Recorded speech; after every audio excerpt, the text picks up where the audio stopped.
श्वसन तंत्र पर व्यायाम के प्रभाव।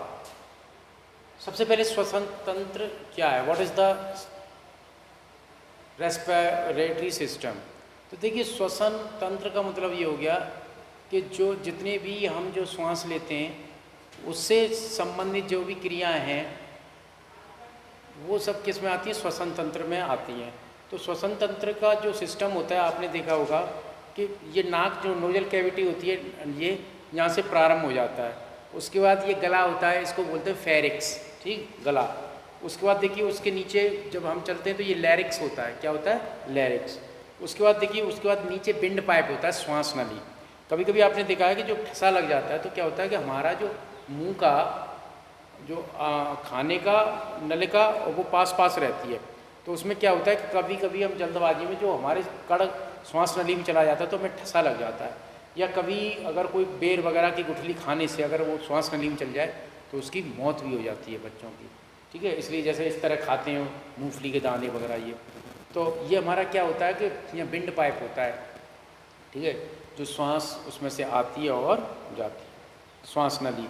उसके बाद देखिए फिर नीचे ब्रोकियल नली होती है, ब्रोकियल जो आपकी फेफड़ों के अंदर जो अंदर नली होती है उसको कहते हैं ब्रोकियल, ठीक। फिर उसके बाद नीचे जो है वो वायु के एयर चैम्बर होते हैं, वायु कोष्ठक होते हैं, ठीक है। और फिर दो लेफ्ट लंग्स और राइट लंग्स, ये इसमें दो एक गुब्बारे की शेप में होते हैं, ये गुब्बारे की तरह ऐसे पिचकते हैं, सांस छोड़ दो तो सांस भर लेते हैं तो ऐसे फूल जाते हैं, ये इस टाइप से पंपिंग करते हैं, ठीक है। कि तो ये इसका एक पूरा सिस्टम होता है। अब व्यायाम करने से श्वसन तंत्र पर क्या प्रभाव पड़ता है, इसके बहुत सारे पॉइंट हैं लेकिन हम पीछे से लेके चलते हैं। तो देखिए टाइडल घनफल, घनफल यानी टाइडल वॉल्यूम। तो देखिए टाइडल वॉल्यूम क्या होता है, वायु की वो मात्रा जो सामान्य स्थिति में फेफड़ों के अंदर अथवा बाहर छोड़ी जाती है टाइडल घनफल कहलाती है। जो सामान्य स्थिति में जो हम अंदर सांस भर रहे हैं या बाहर छोड़ रहे हैं तो उसको टाइडल वॉल्यूम कहते हैं, ठीक। फेफड़ों की क्षमता देखिए वाइटल कैपेसिटी, यह वायु की वह अधिकतम मात्रा होती है जो पूर्ण रूप से अंदर खींचने के पश्चात बाहर निकलते समय होती है। पुरुषों में लगभग ये 4800 तथा महिलाओं में 3200 सीसी क्यूबिक सेंटीमीटर होती है। पुरुषों में 48 क्यूबिक सेंटीमीटर होती है, महिलाओं में 3200, ठीक है, 3200 घन सेंटीमीटर होती है।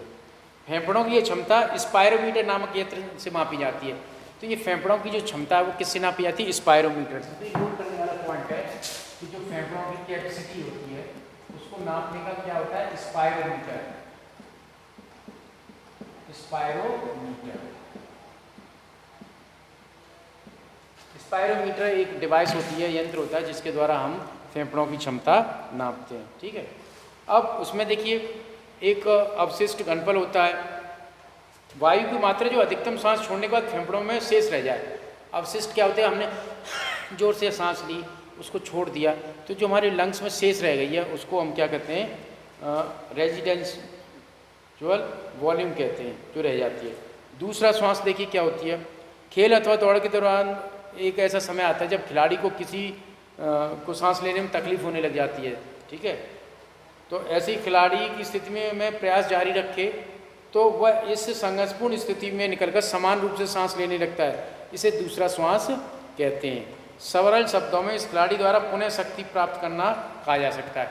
यानी आपने देखा जोर जोर से सांस लेता है तो वो रिकवरी करता है अपने अंदर, जो उसको अंदर कमी हो गई है उसको, वो ऑक्सीजन की कमी को पूरा करता है, इसको दूसरा श्वास कहते हैं। एक होता है मिनट घनफल, ये वायु की वह मात्रा होती है जो प्रति मिनट फेफड़ों के अंदर अथवा बाहर छोड़ी जाती है। प्रति मिनट जो अंदर छोड़ी जा रही है, ली जा रही है, उसको हम क्या कहते हैं, मिनट घनफल कहते हैं। अब इसी क्रम में अब आता है पॉइंट आपका कि श्वसन तंत्र पर व्यायाम के क्या प्रभाव होते हैं, ठीक है, लॉन्ग पीरियड के क्या प्रभाव होते हैं।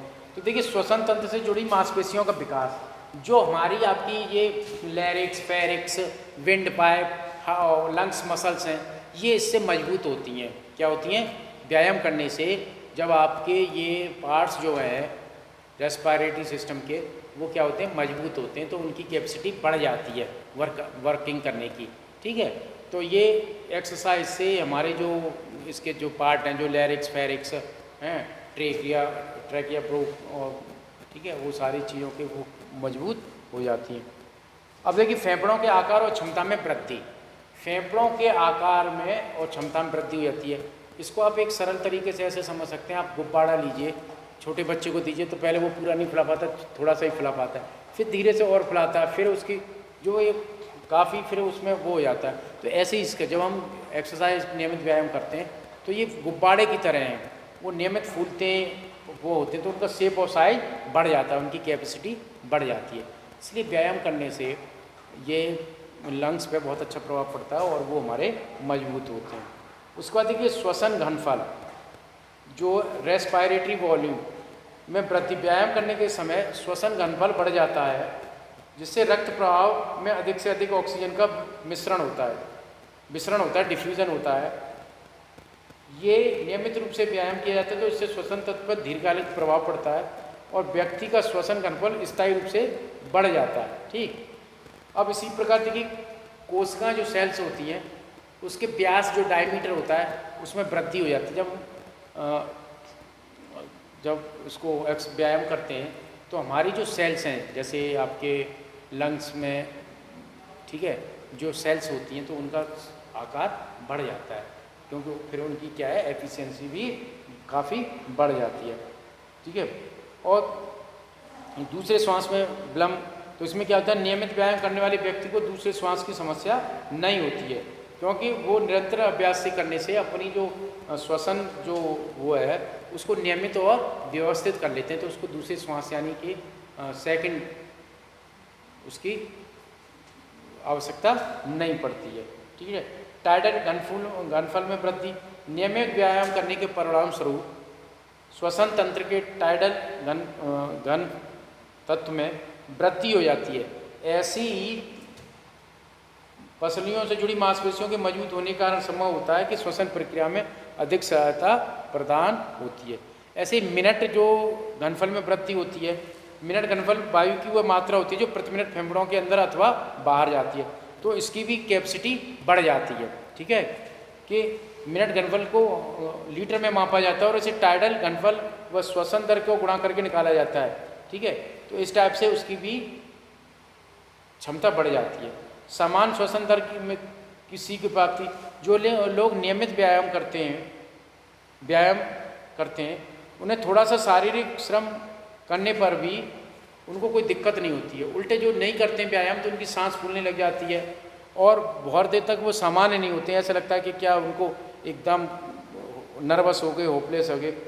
ऐसे लोगों की तुलना में नियमित व्यायाम करने से, शारीरिक श्रम करने से न तो अधिक थकान होती है और ना ही उनकी सांस फूलती है।